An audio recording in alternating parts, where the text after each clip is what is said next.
Good morning, Year 4. I hope you had a lovely Monday afternoon and you're ready for Tuesday's maths lesson. So, like yesterday, grab a pencil or a pen and some paper, and we're going to get ready to warm our maths brains up with this quick maths starter. So, while you're doing that, I'm going to share my screen.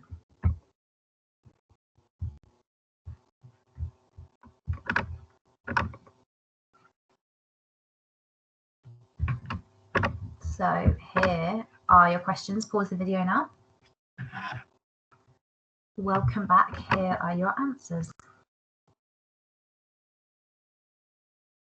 So well done if you completed that. I hope you have fun doing that and your maths brains are warmed up. And as usual, message us on the blog or send us an email if you get a bit stuck. But hopefully you should be okay with those things. So hopefully your maths brains are warmed up, ready for us to continue our decimals topic.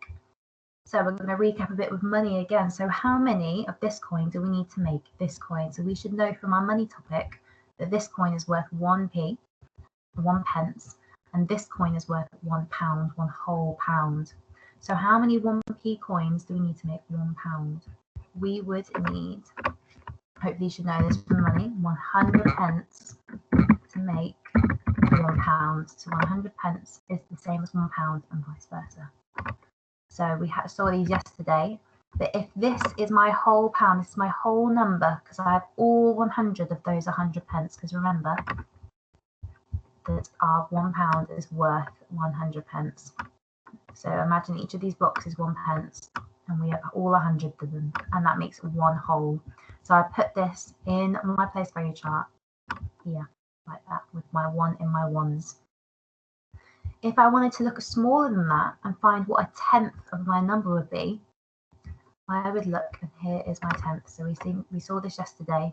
So there's 10 of these in £1. So there's 1, 2, 3, 4, 5, 6, 7, 8, 9, 10. This is just one of the tenths that I have to make £1. So I would write my 1 in my tenths. I would have my decimal place staying here, in line with the other decimal place, to the right of my ones, and I put a 0 on my ones because I don't have a whole 1. And this is the same, just like how we have all 100 of these pence to make 1 whole pound. This is just 10 pence, so it's part of a pound, just like 1/10 is part of 1. We can see this again if we divide 1 by 10. So remember from our division topic, dividing by 10 means that we shift it once the digit shifted to the right. So we put our 1 in our tens, we keep our decimal place in the same place, and we put a 0 in our ones because we no longer have anything in our ones, so we need to put a placeholder there. And as you can see, that's the same as how we write 1/10 when we divide it by 10. So that is just one of the 10 that are needed to make this, just like this is one of the 10 needed to make a whole pound. So we need 10 10p's to make £1 or 100 pence. So how will we partition this number? So let's work this out by using some coins. So in our ones, we need 5. So we have 5 whole pounds. So 1, 2, 3, 4, 5. How many tenths do we have? So remember, we look to the right of our decimal place to find our tenths column, and here we have 1. So we have 1/10 here. And we partition this using a whole part diagram to show that we have £5, but we also have 1/10, written like that, 1/10. There we go.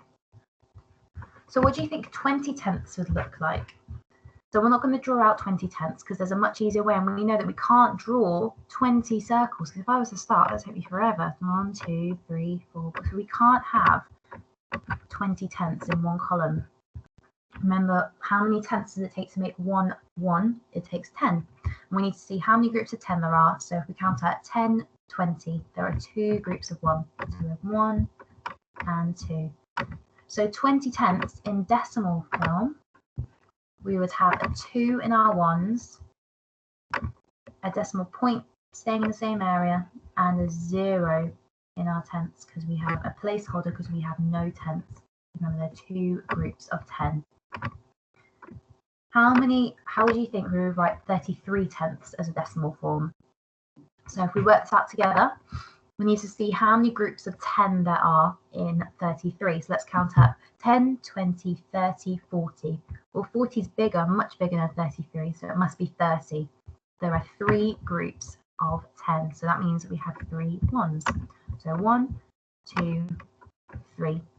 We have our decimal point, so we know that anything to the right of our decimal point is smaller or part of 1. So how many tenths do we have left? If we've got 30 tenths equivalent, or 3 ones here, we have 3 tenths left. So 1, 2, 3. So we will write in decimal form as 3 decimal point, 0.3. So 3.3. 33 tenths is the same as 3.3. So what do you think this number is? So we would draw, I recommend if you don't have one on your sheet or you want to work things out and you get stuck, drawing your own place value column. So we start off with our horizontal line. We draw our ones and the vertical line down. Remember, the really important thing is to put your decimal place in as another column, and then our tenths. So how many ones counters do we have here? We have 1. Remember to put our decimal place back in the same point. And then tenths, how many tenths do we have? 1, 2, 3, 4. We have 4 tenths, so it's 1.4.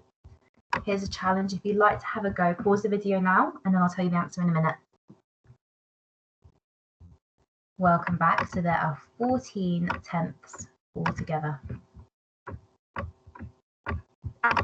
Have a go. Pause the video now and have a go at these questions, and I'll give you the answers in a sec. Welcome back. Here are your answers. Pause the video now to mark yourself. Okay, and last examples. So I've already drawn out my place value column, but remember, you can always draw yours if you get stuck.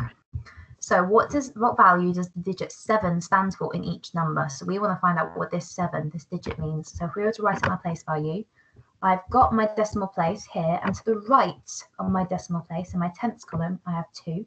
And to the left in my ones, I have 7. So we know in 2A, 7 stands for 7 ones. Let's have a try with our second one.